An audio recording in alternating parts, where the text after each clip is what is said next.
Olá, sou o Roberto Sabino, sou professor, empreendedor e aqui no meu canal eu tenho falado um pouco do Chat GPT. Aliás, eu tenho incentivado todo o meu time a usar o Chat GPT para ajudar na produtividade diária. Numa das nossas reuniões, uma das pessoas do time me alertou sobre um vídeo que o Átila e a Marino tinham feito. Eu vou deixar o link desse vídeo na descrição aqui do nosso vídeo para você ver mais ou menos a explicação do Átila e a Marino sobre o funcionamento do Chat GPT.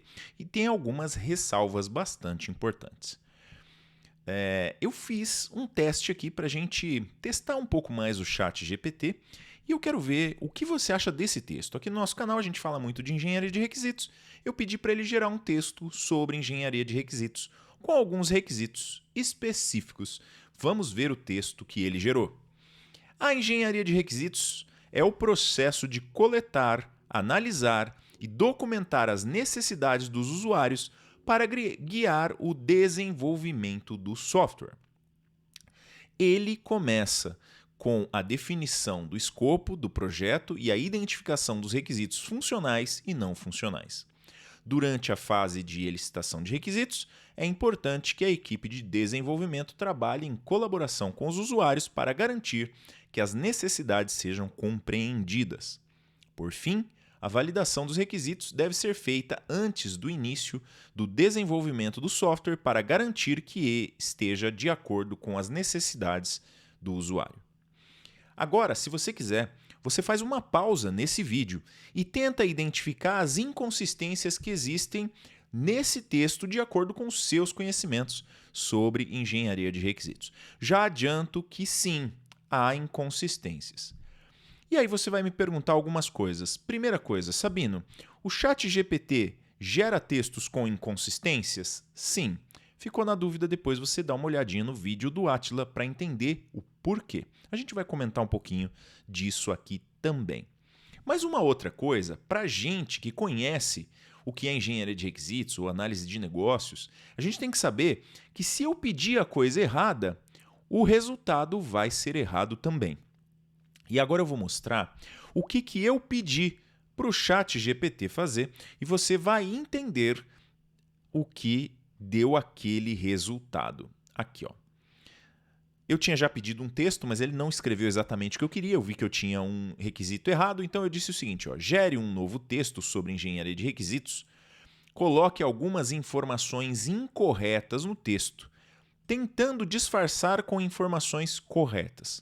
Faça de maneira que um leitor menos atento não perceba os erros. Faça esse texto com no máximo 10 linhas. Isso aqui foi o pedido que eu fiz para o Chat GPT. Mas o que é mais curioso? O mais curioso é que os erros que ele colocou e depois justificou, talvez a justificativa esteja mais errada do que o que ele disse, talvez, que estaria errado. Vamos ver? Aquele texto que nós vimos, eu depois disse o seguinte, ó, liste os erros contidos no texto. Ou seja, nesse texto aqui, liste os erros que você colocou nesse texto. Aí ele me listou o seguinte, o texto apresenta uma definição incompleta da engenharia de requisitos, que não menciona a transformação das necessidades em requisitos precisos e detalhados. Isso aqui está muito bom. Beleza.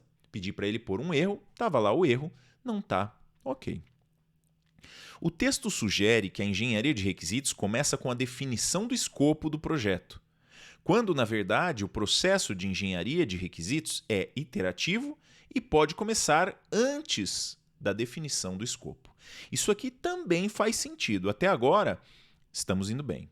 O terceiro, o texto usa o termo elicitação de requisitos, que é um termo obsoleto na área de engenharia de requisitos. O termo correto é engajamento de partes interessadas. E aqui a gente vai começar a investigar. É o seguinte, a gente sabe, por estudar engenharia de requisitos, que o termo elicitação de requisitos é utilizado até hoje e tem um significado bastante forte para a engenharia de requisitos, internacionalmente. Tanto é que a palavra elicitação nem existe no português e a gente traz do inglês elicitation. Aí eu perguntei, qual a referência desse termo engajamento de partes interessadas? Ou seja, de onde você tirou essa história aqui de engajamento de partes interessadas? Aí ele disse o seguinte: o termo engajamento de partes interessadas é uma abordagem mais recente para referenciar a atividade de interação com as partes interessadas durante o processo de engenharia de requisitos. A abordagem se concentra em estabelecer uma colaboração contínua com as partes interessadas ao longo do ciclo de vida do projeto, em vez de simplesmente elicitar ou colocar requisitos em uma fase inicial. Até aqui, daria para deixar alguém em dúvida. E se você for pensar na dualidade que existe entre agilidade e engenharia de requisitos, é até justificável que em alguma literatura existe o termo engajamento de partes interessadas no lugar de elicitação de requisitos. Mas isso não é feito para engenharia de requisitos. Então, isso aqui está incorreto. E aí, o mais interessante, esta abordagem é mencionada em diversos livros e artigos sobre engenharia de requisitos, como, por exemplo, no livro Requirements Engineering, Foundation for Software Quality, de Klaus Pohl e Chris Rupp. Muito bem. Esses dois autores, Klaus Pohl e Chris Rupp, são os mesmos autores desse livro que está na minha mão aqui, ó, Requirement Engineering Fundamentals, que a gente usa para estudar para as provas, ó, de quem? Do IREB. E se você lê esse livro, eu já li esse livro aqui umas centenas de vezes, procurando erros, procurando novas coisas para os meus alunos, olhando, e não existe em nenhum lugar nesse livro, nada que diga deixe de falar elicitação de requisitos e comece a falar engajamento de partes interessadas. Mas ele não listou esse livro aqui, ele listou um livro um pouco diferente, né? Requirement Engineering, Foundation for Software Quality. O que eu pedi para ele então?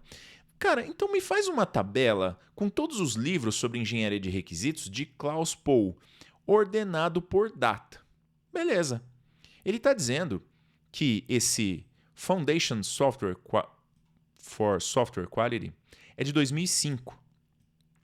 E esse que está na minha mão, que provavelmente ele quis dizer ali, ó, Requirement Engineering Fundamentals and Techniques, que não tem aqui and Techniques,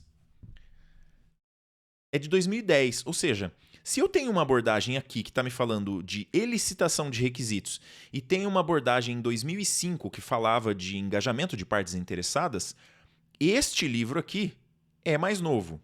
Ele não colocou nenhum outro livro escrito Requirement Engineering Fundamentals somente. Então, eu imagino que esse livro que ele citou como Requirements Engineering Fundamentals and Techniques é esse daqui. E ele disse que esse livro aqui é de 2010. Eu abri a contracapa desse livro e este livro aqui, a segunda edição, que é essa que está na minha mão, é de dezembro de 2016, sendo que tem um copyright de 2015. Eu entendi. Procurei aqui, não achei outras datas, mas eu entendi que esta versão é de 2015. Inclusive aqui na introdução está escrito, tem uma dedicatória e tal do Klaus Pohl e da Chris Rupp em fevereiro de 2015. Ou seja, as datas estão erradas, as abordagens estão erradas. E este livro aqui, fala de elicitação de requisitos. A pergunta é, de onde o ChatGPT tirou essa informação de engajamento de partes interessadas substitui a elicitação de requisitos? Essa resposta eu não tenho. A resposta que eu tenho é, o ChatGPT realmente é um gerador de texto. Ele não é uma inteligência artificial que produz textos impecáveis com informações e referências impecáveis. Mas isso não significa que esse texto não tenha valor. Aqui a gente tem algum mecanismo dentro do ChatGPT que utiliza referências e se perde, talvez, na quantidade de textos lidos e nas informações, ou talvez tenha alguma informação incorreta que foi considerada, não sei. Tem alguma coisa por aí. Então, primeira coisa que a gente precisa tomar cuidado é não aceite tudo que o ChatGPT falou para você como verdade. Mas, por outro lado, esse texto ele é muito coerente para uma pessoa que não saiba nada de engenharia de requisitos. Então, Esse texto aqui, ele poderia ter sido escrito por uma pessoa que está estudando engenharia de requisitos, mas que tem algumas dúvidas ainda. É muito melhor do que um texto escrito por alguém que não conheça nada de engenharia de requisitos. Por isso, ele é um assistente que pode te ajudar muito com conteúdos que você não conhece ou que você conhece pouco para você ter o caminho das pedras e estudar um pouquinho mais e procurar algumas referências. Dá uma olhada nas referências, pede sempre as referências, dá uma buscada nessas referências, né? Eu ainda fiz uma outra, aí já vou chamar aqui de provocação, né? Falei, faça uma lista dos capítulos do livro Requirement Engineering Fundamentals and Techniques, para ver o que tinha lá. E tem aqui, ó, Requirements Elicitation. E esse glossário aqui, ele faz sentido com o livro, ele só não faz sentido com a ideia de engajamento de partes interessadas. Falei também para ele fazer do Requirement Engineering Foundation for Software Quality, para tentar ver se tinha alguma coisa do engajamento de partes interessadas, e tem aqui Requirements Elicitation, consistentemente dizendo que Requirements Elicitation é uma das abordagens bastante tradicionais da engenharia de requisitos. Então, realmente, eu não sei dizer da onde apareceu essa informação que ele me menciona aqui, ó. O texto usa o termo elicitação de requisitos, que é um termo obsoleto na área de engenharia de requisitos. O termo correto é engajamento das partes interessadas. Agora, pode ser também que ele esteja tentando colocar informações erradas aqui a propósito, porque eu pedi para, em algum momento, gerar erros aqui.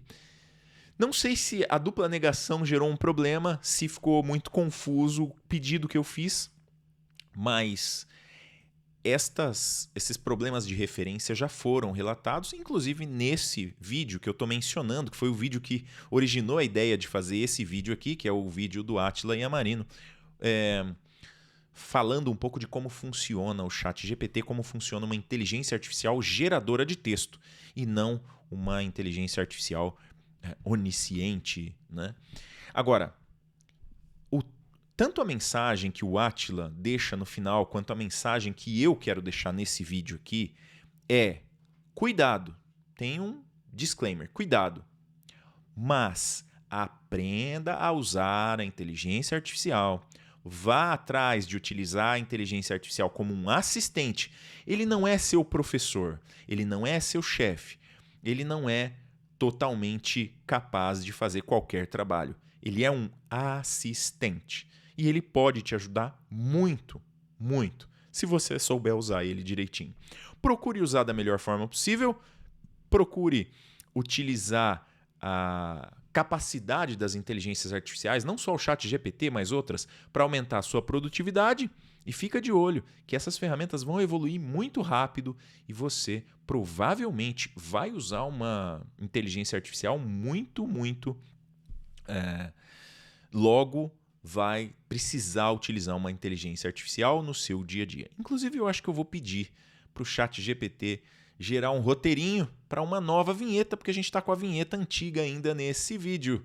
Mas eu vou ficando por aqui e a gente se fala num próximo vídeo.